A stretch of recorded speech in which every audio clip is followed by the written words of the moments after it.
Barnaby, I will be honest, I'm genuinely surprised you're here. I'm starting to be rather surprised myself, Charlie. So. Well, I appreciate it. Now, before we go any further, just quickly, it's all right. I do have your cheque here for the interview. That's $1 billion as requested. Now, can I just ask you, can you not cash that until the next triennial funding period for the ABC? Actually, a bit of an incentive for you guys to not cut the ABC budget, because otherwise that baby is going to bounce.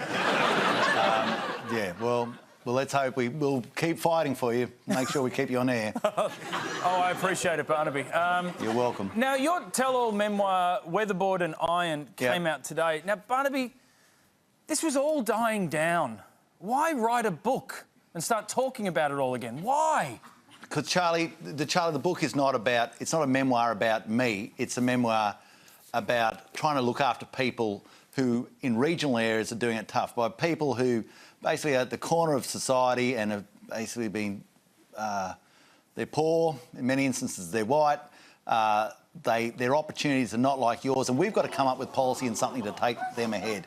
And if I don't speak on it, then I'm not doing my job. It's something I've been writing not for the last few weeks or year. I've been writing it over about 5 years, Charlie, and I'm trying to make sure that whilst I'm on the backbench, I have the capacity to speak my mind, that I get this sort of process and impetus behind policy out. You've dedicated this book to your beloved daughters. Are your daughters embarrassed by you? Charlie, I love my daughters dearly, and I love my son, and I think that what we've got to do is make sure we have a nation where their opportunities, if they live in a regional town, in a small town, are as good as your opportunities where you are, Charlie. Oh, I couldn't agree more. I would love for you to dedicate a book to me as well.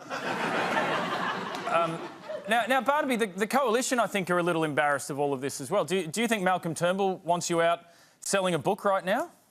Well, I think that it's not the first politician to write a book, Charlie. I think a vast majority of them, or quite a large number, have written books, and I think books about policy are probably what politicians, if they're going to write, should be writing about, and that's particularly what this book is about. Yeah, other politicians have published books. You've had an unorthodox run-up to the publishing of that book. I think you'd agree. Well, I suppose, Charlie, it's a life in the public gaze is probably always a bit unorthodox. Yeah, but I mean, you came over the wicket. Now, one thing I want to talk about the drought in a minute, but you are out there selling a message. You're selling policies again. I'm just curious, given that Vikki said that members of your party put pressure on her to end her pregnancy, is it going to be hard for you to be out stumping with the Nationals? Well, that's a serious issue, but, you know, Charlie, if your role in politics is to sit quietly on the backbench, say nothing and just vote as required, then I don't think you're doing your full job. If you have a brain that has you should use it, and if you can push policy to make people's lives better, you should.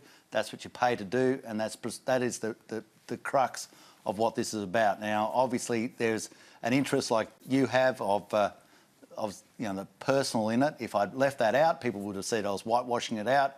I want to make sure that if that gets you to read the book, well and good, read it, and hopefully pick up the rest of the message with it. Now, obviously, your personal life is a very small part of what you would like to talk about.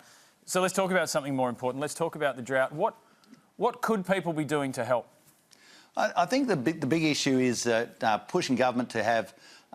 what we need is droughts by lack of water and lack of feed.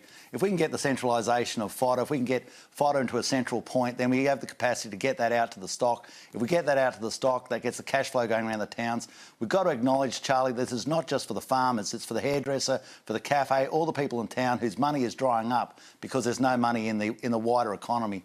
And it's going to be bad for people in the city later on too, because food prices, if the drought continues on, New South Wales 100% in drought are going to start going up. We need to make sure that we deal with the issues now and the construction of things such as water storage so that we can better protect ourselves against droughts into the future. Now, the book is called Weatherboard and Iron. Barnaby Joyce, thank you for your time. You are welcome back here anytime. Would you please thank Barnaby Joyce?